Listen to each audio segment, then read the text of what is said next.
جو ज्ञानवपी मॉस्क है और जो टेम्पल है साथ, जो कि विश्वनाथ ज्ञानवपी मॉस्क इसको कहा जाता है, और साथ ही उसके बिल्कुल एक ही जगह पे है, उसमें ये है कि पहले इस एक पिटीशन दायर हुई लॉयर की, जब एक लॉयर की जानिब से ये पिटीशन दायर हुई कि ये जो जगह है ये दरअसल टेम्पल की जगह है और यहाँ पर मॉस्क जो है वो बाद में बनाई गई, उस टेम्पल की जगह को तोड़ के इस तरीके से बनाई गई।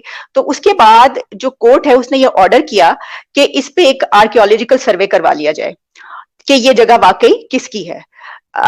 अब मंगल के दिन ट्यूसडे को एक वहां पे एक और साहब हैं जो कि मुस्लिम वक्फ बोर्ड के जो हैं वो हैं, उनकी जानिब से एक पिटीशन दायर हुई है। ये रिक्वेस्ट दायर की गई है कोर्ट में कि जो सर्वे करवाने की हुक्म दिया गया उस ऑर्डर को सस्पेंड कर दिया जाए।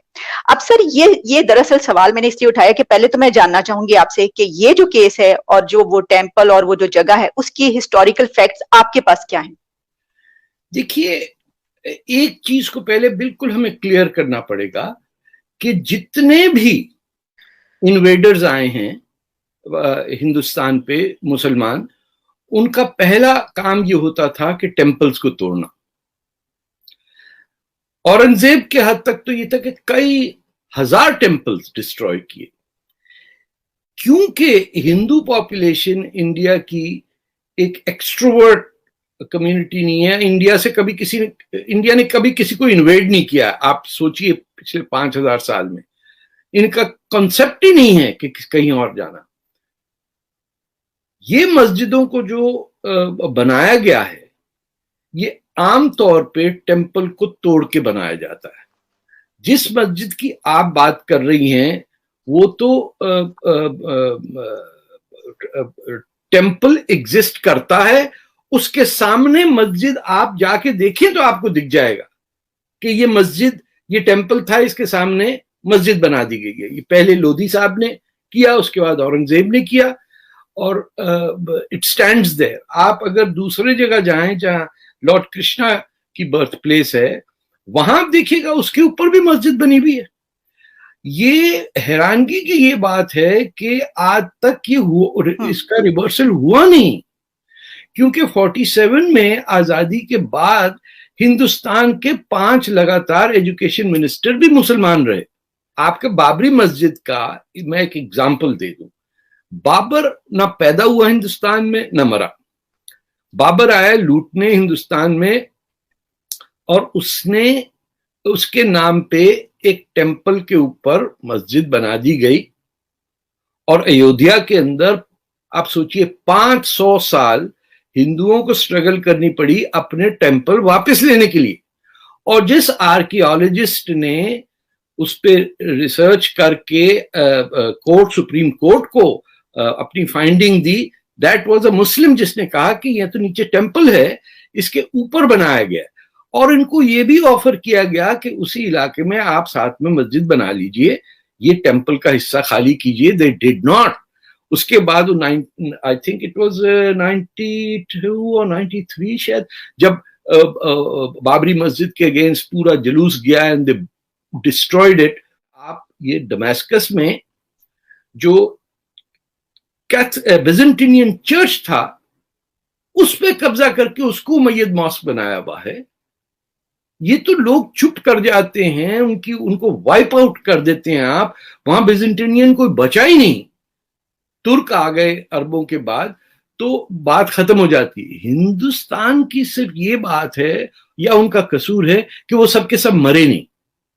ईरान की तरह नहीं हुआ कि 100% जो ज़ोरास्ट्रियन थे they were wiped out and so Iran became 100% Muslim country. India में 800 साल की हुकूमत के बाद भी Hindustan still remained a Hindu majority country which it still is. अब मोदी जी के गवर्नमेंट के बाद सेकंड टर्म के अंदर ये उनमें हिम्मत आई है कि वो अपनी हेरिटेज को प्रोटेक्ट करने के लिए और अपनी सेल्फ रिस्पेक्ट के लिए वो कह रहे हैं कि हमारा मंदिर अगर तुमने तोड़ा है तो we will build it back where it was. आप खुद जाके देख लीजिए इस मस्जिद को। आप काशी चले जाएं, बनारस जिसे कहते हैं हम, और सामने देखिए तो वो टेम्पल का अगला हिस्सा तो मस्जिद है اور اس کا پیچھے کا پورا حصہ ہندو ٹیمپل کے قبضے میں. تو آپ اندازہ لگائیے پاکستان میں اگر یہ ہو سکتا ہو کہ مسجد پہ کسی نے ہندو ٹیمپل بنایا ہو, آپ نے کوئی ٹیمپل نہیں چھوڑا, آپ کے یہاں بدھسٹ اسٹیچوز ملے, آپ نے اس کو ہتھوڑوں سے ڈسٹروائے کر دیا. وہ علاقہ جو 100% بدھسٹ تھا وہاں آج ایک بدھسٹ نہیں ہے. جو یونیورسٹی دنیا کی سب سے بڑی تھی نالندہ میں, اس کو خلجی صاحب نے آ کے آگ لگائی اور یہ کہا کہ اس میں 3 ملین بکس ہیں, اس کی ضرورت کیا ہے جب ہمارے پاس ایک ہے. 3 مہینے تک وہ لائبریری جلتی رہی. سارے جو ان کے بدھسٹ ٹیچرز تھے وہ چین اور جاپان چلے گئے. Japan became Buddhist because India سے سارے بدھسٹ ٹیچرز کو ایکسپیل کر کے اور اس اسٹیشن کا نام بختیار پور رکھا ہوا. یعنی ایک تو آپ نے تباہی کی, اور اس کے اوپر الٹیمیٹ انسلٹ یہ کہ آزاد ہندوستان میں بھی اس ریلوے اسٹیشن کا بہار میں جہاں نالندہ تھی بختیار پور ہے, جس نے لائبریری کو ڈسٹروائے کیا. تو ہم کو یہ سمجھ میں آنا چاہیے کہ کچھ لوگ جو ابھی زندہ رہ گئے ہیں ہماری حملوں کے باوجود, ان میں کبھی نہ کبھی شعور آئے گا کہ ہم کو گالی دینے والوں, ہمارے ملک میں آ کے قبضہ کرنے والے, جبکہ ہم نے تمہاری دنیا کی پہلی مسجد ہندوستان میں بننے دی کیرلا کے اندر, کسی کو نہیں روکا. جو آ کے پناہ جس نے لی, الفی جو خاندان تھا, جو راجہ داہر جن کو بچا رہا تھا, جو پروفٹ کے اس سرکل کے لوگ تھے, ان کو مارنے کے لیے حجاج بن یوسف کو بھیجا, محمد بن قاسم کو. ہمارا ہیرو وہ ہوا جو یعنی دشمن تھا